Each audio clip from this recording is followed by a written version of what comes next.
All right, today we're talking about the three biggest things keeping you from making money in your landscaping business. And this comes from testing and measuring and seeing what our business is doing and realizing where are the problems coming from. And then correlating that in our coaching group and many other things, seeing how these things are similar from business to business and how they can cause so much issue, make it so hard to, and when I say make money, I don't just mean add revenue to your business, I mean truly make profit so you have money to reinvest, continue to grow, pay people more, do cool things, earn money yourself, all of these different things. These three things can hinder that so much, so quick that you won't even notice it's happening. Now, these are all going to revolve around one thing that will really guide you towards making them better. But first, I'm going to start off with, on a landscaping job, a landscaping project, one of the leading culprits. This is like when you buy a property for a rental. You don't make the money on the property when you sell the property. You make the money on the property when you buy the property, meaning you buy the property right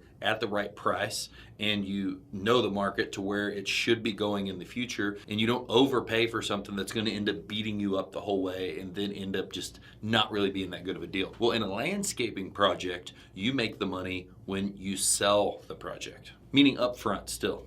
Kind of the inverse of a house, right? So when you go and you estimate. So number one's poor estimating. When you start that project, when you meet that homeowner, when you do that job walk, that site walk, and see what does the price truly need to be to do this project, that's where you miss out on variables. That's where you miss out on all kinds of potential things because you haven't built a good system to estimate that yet. And there's nothing wrong with that. You know, everybody starts off, no one starts off being a pro at everything. They start off here and then you continue to get better. But a lot of times business owners get running and get going and get moving, and it's sell this job. I'm out in the field, so I go work on the job, and then I go to the next job and I go to the next job. And before you know it, now you're trying to get out of the field, and now your staff, your team members are doing the jobs, but you're still running a million miles an hour. And you're selling and selling and selling, but you haven't checked on any of these jobs, and you haven't had the chance to change anything because you've just been under pressure to keep the pipeline full, keep the people busy, keep the whole bus headed in the right direction. And before you know it,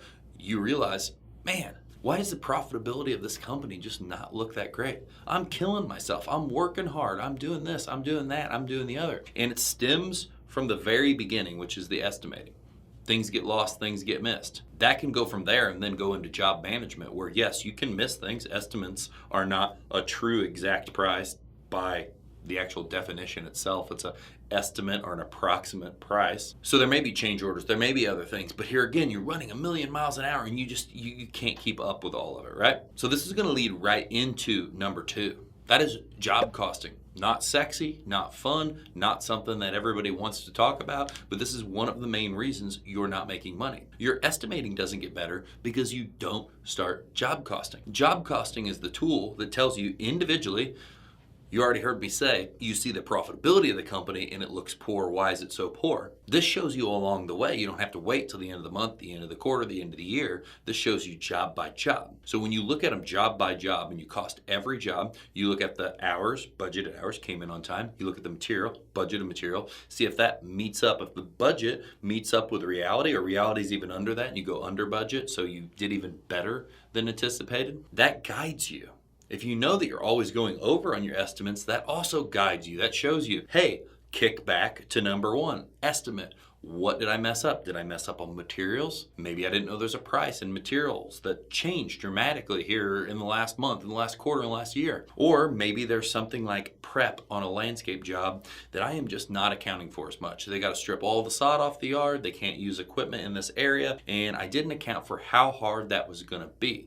And then that compounds because you do it over and over again. But the job costing allows you to go back and dissect, look for the problem, fix the problem, and then change that in your estimating system, estimating structure moving forward so you don't miss that. But all the time, you always have to be looking because there are so many little loopholes and things and problems and variables. And that flows straight into the next piece where job costing is still going to help because I talked about man hours. Does the estimate of the man hours and the material, now down to the actual labor itself. The third thing is not having the right people on the bus. So every team's going to produce a little bit different. Every person is going to produce a little bit different. There's going to be extremely efficient people.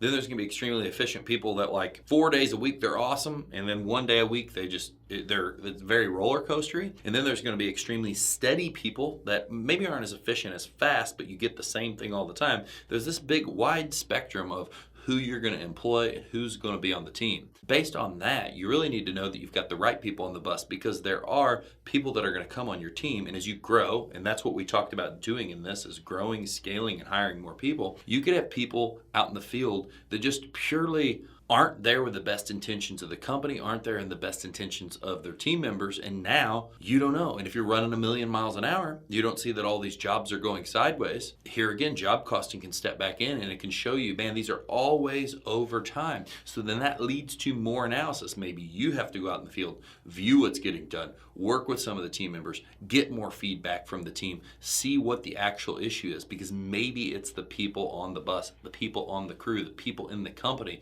that are actually causing the issues. These three things can cause massive issues. These three things unchecked by the job costing itself can just allow you to go into complete disarray, where yearly all you do is an autopsy report when you look at your P&L and see, man, we barely made any money again. Man, we lost money this year. It is so much easier to make money landscaping if you don't make these three mistakes. If you watch the people, watch the estimating, continuously improve based off of your job costing, you're going to make more money. You're going to be able to invest into people better. You're going to be able to create better careers. You're going to be able to sell more projects, and you're going to have more peace of mind. Because what gives you peace of mind?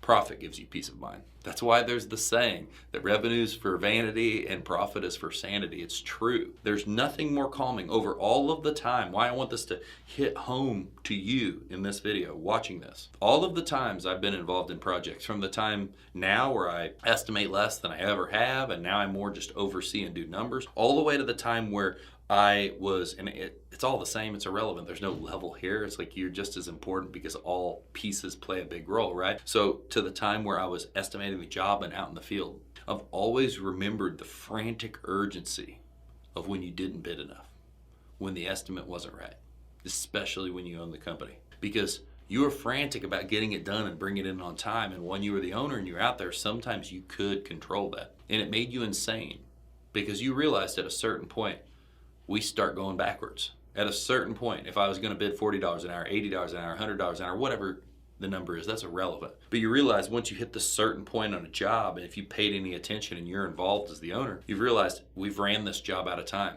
So if at this many hours it was going to be $100 an hour, and that's our goal, that means every hour we go past that, it erodes that and it drops through the floor, and even more exponentially if there's a lot of people on the job. So these few things are going to allow you to make much more money in your business and a lot more profit in your business. And the main hub, the main centerpiece of all of this is job costing your jobs, tracking what's going on. As simple as that. Don't overcomplicate it.